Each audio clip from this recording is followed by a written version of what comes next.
Hey everyone, and welcome back to Kharak Cup 11. We're going to be continuing our coverage of round 3 of the qualifier now. So this is going to be between FrostyTeeth as the Soban and TOMcatXENO as the Conef.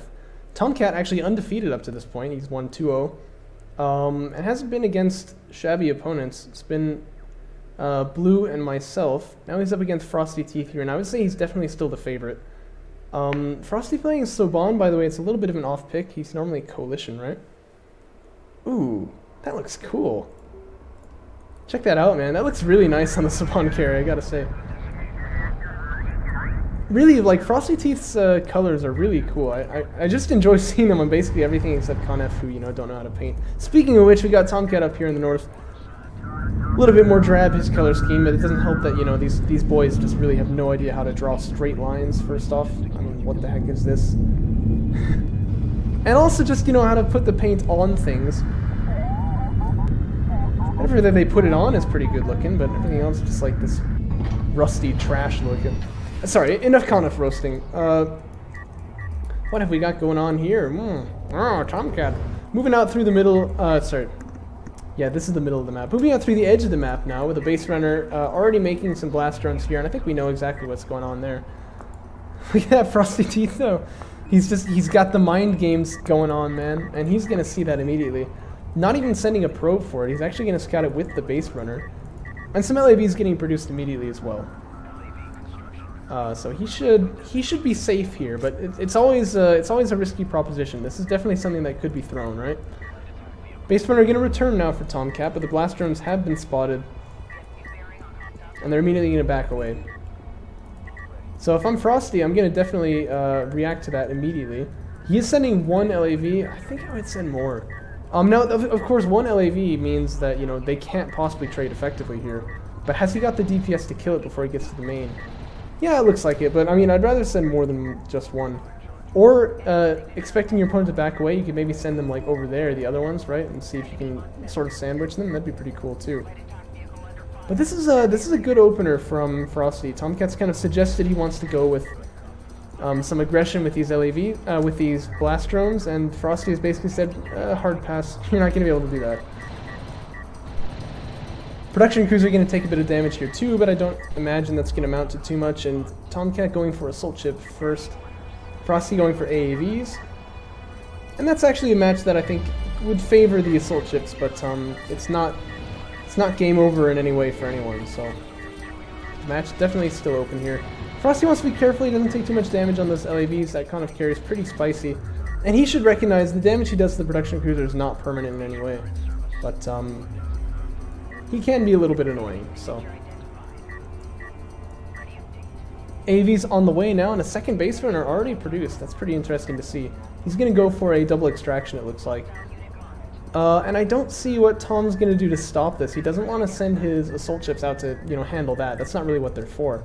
By the way, LAV finds the second attempt from the blast drones, and I think that's really pretty nicely done.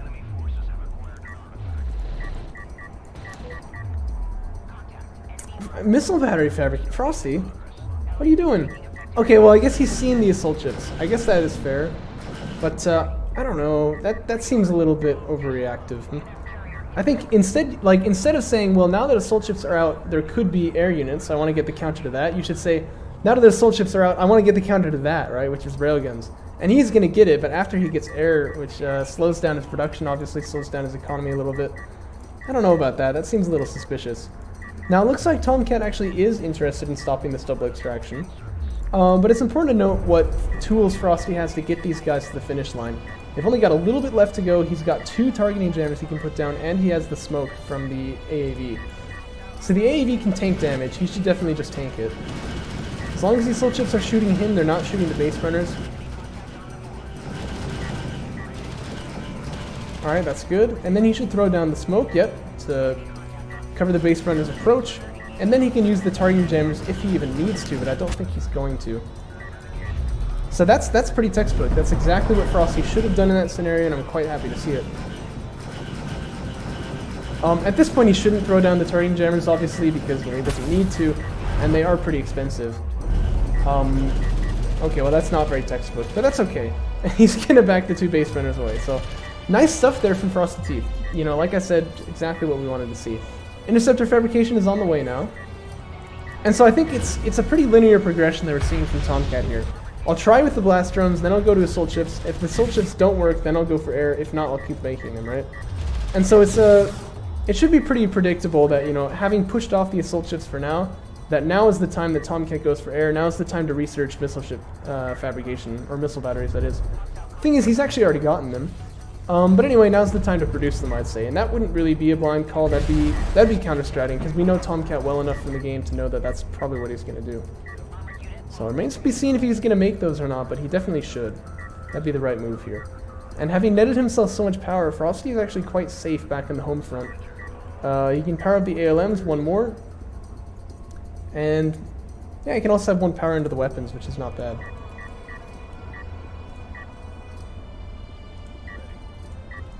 Just need to be careful about these two blast drones though, and I think for the first time he's kind of left himself open here. There's 4 juicy, succulent salvagers just ready to be wrecked. Oh. Oh boy. Yeah, that's not good. And he's gonna get all 4 of them, so that's actually quite bad now for Frosty. Which is really unfortunate because, like I said, up until now he's played it really, like, not perfectly, but very well. I think he's been extremely competent in the way that he's handled it up until just now, where he's let that guy die there. So that's pretty sad to see. He also has not yet gotten a support cruiser, so having to remake the eco there entirely, that's really gonna hurt. And he still doesn't have any anti-air, which now he does need. So this is gonna start getting really risky for him pretty soon. I think we might be seeing Tomcat getting ahead now at this stage of the game. Okay, missile battery's coming out though. That's good. That's exactly what he needed. And that'll be finished before those air units launch. How many resources has Tomcat got? Enough to make this next one, so I'm not sure why he's waiting here, but... Oh, is he fleet cat? No. I don't know. It's curious. Oh, I could just look at the yellow bar there. He was making a salvager. Okay, yeah, I'm very good at this.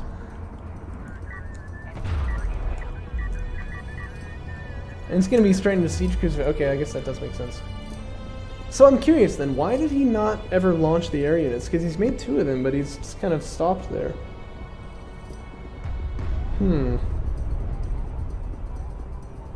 I don't know. I wonder what he was thinking there.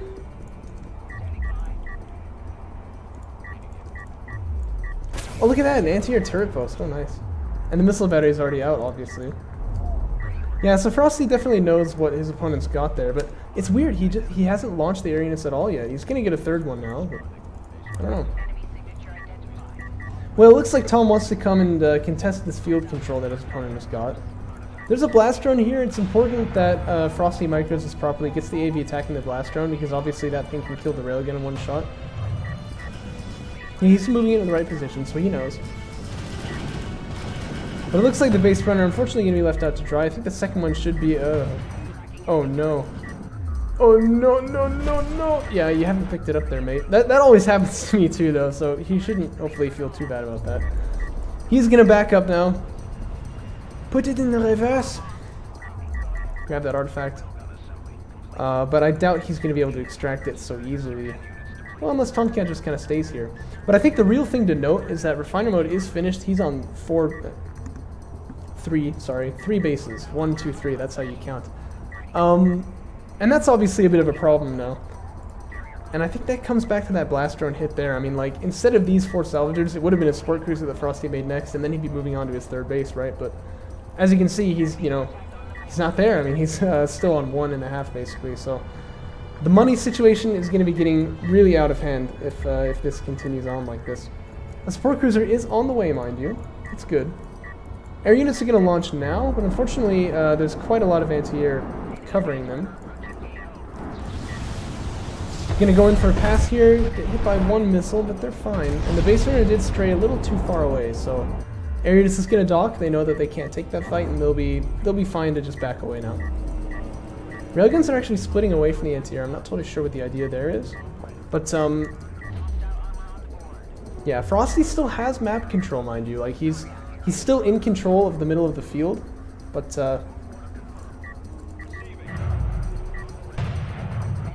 he hasn't really been able to get too much done with it recently. He did get that double extraction in the beginning, but Recently hasn't been able to get too much done. And these blast drones in a very good position now. I'd love to see them just move out there, because obviously an AAV is going to shut that down, but there's no AAVs here. It's just missile batteries and such.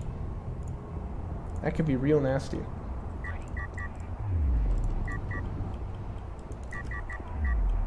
Support cruiser anti-air coming out right now. I actually agree with that, just to be safe. You know your opponent's got air. In fact, he's getting more air. Support cruiser anti-air is never a bad move when you know your opponent has got air units, but actually he's going to cancel it. I shouldn't have said anything.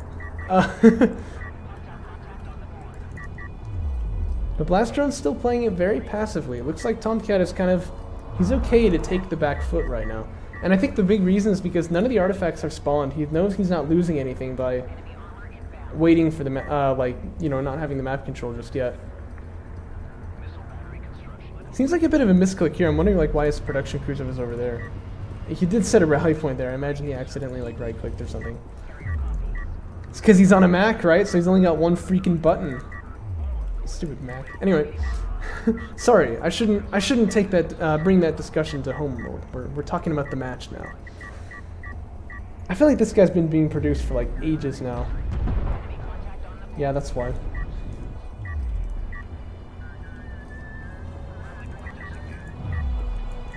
Look, Tom, you're right there. You can see he's got nothing. Well, actually, you can't see that. I guess that's fair. He doesn't know. But he's going to move in now. So Frosty needs to be right. He needs to be on point with these mortar shots. Oh, and the first one's a smashing hit.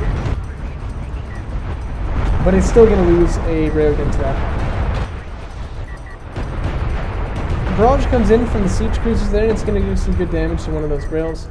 And they're kind of backing themselves into a corner now. Definitely needs to back away from you. He doesn't want to be that close to the edge of the map. He's got no recourse if those siege cruisers choose to push him. Honestly, I would just push in right here. Because there's only one railgun there, and you know it because only one of them has shot at you. You're going to be able to take out your opponent's anti-air. You know, it's easy. Just kind of push in right there. Good backstab here, though. This could be problems for Tomcat. Unfortunately, Blastrum doesn't pop, so he's not going to be able to kill that railgun. Ooh, where are these guys going? Uh-oh. Well, actually, there's pretty good anti-air coverage right here. One more going to pop out in front of the anti-air. He just gets smitten down. One more. Ooh. That's looking pretty good, actually. The siege cruisers did do what I had suggested they do. So there goes some anti-air units over there. But this is where the interceptors can have some really nice impact. No one can contest them in this spot right here. But unfortunately, they've used all their missiles already. They're going to have to back away. Now, these guys can still push in. But I guess there is actually a siege cruiser here now. But, I mean, they've got a railgun. This little backstab here, you know, could do a little bit, but it doesn't look like it's really been used for much just yet. One thing I gotta say, once Tomcat amasses a large enough, you know, force of siege cruisers, he's just, impossible to beat. So, I mean, that's something that he's done so much. He has a lot of practice doing it. You're not going to be able to beat Tomcat when he's got that many siege cruisers, so... He definitely wants to do something about that sooner rather than later, I would say.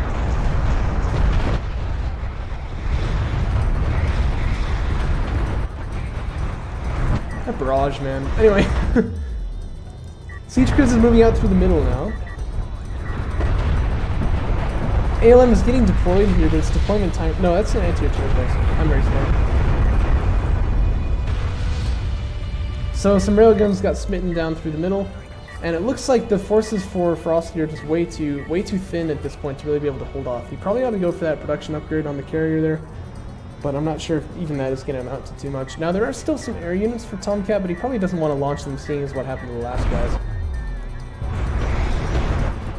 Barrage comes down on the eco. That's always just pretty rude. Once he gets 2 siege cruises there, that barrage can really be deadly. As you can see, going to take out almost all of the salvagers right there. Then a nice shot takes out another one. And honestly, I feel he's a little unlucky to not get that 6th, but that's not going to make too much of a difference there.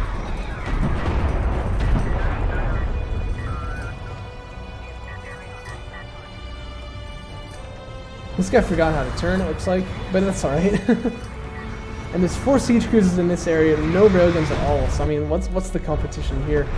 This is definitely going to be some dead units.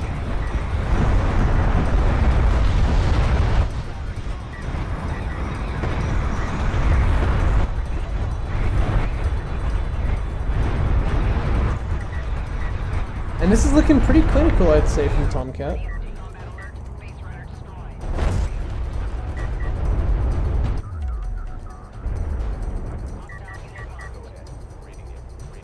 Oh, got beaten to the punch, huh?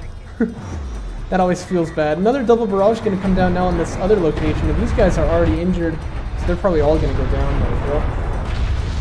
I love how they bounce a little bit when they get hit too, it's so fun. Well, Siege Cruise is not going to do too much damage to the carrier, of course, but they don't really need to. I mean, you can see how much eco damage they've done already. And if Tomcat needs to, he can always just make some railguns to get the kill on that carrier. There are now a sufficient number of railguns to kind of hold off Tomcat, but you can see, I mean, he recognized when he had the power there, and he really took advantage of it. It looks like Frosty's had enough of the beating. He's actually not going to give those railguns a chance to fight. He's just going to surrender right now. And I think that's fair. I think he knows that the game's basically over at this point. Well fought by Tomcat. That was a nice, clean win, but I did enjoy seeing Frosty's play here, so good game from both of them. I'm excited to see what they can do in their respective brackets, but it looks like Tomcat right now, very strong contender for that first bracket. He is undefeated so far. I don't think it's even possible that he could actually not be in it now, so well done for him.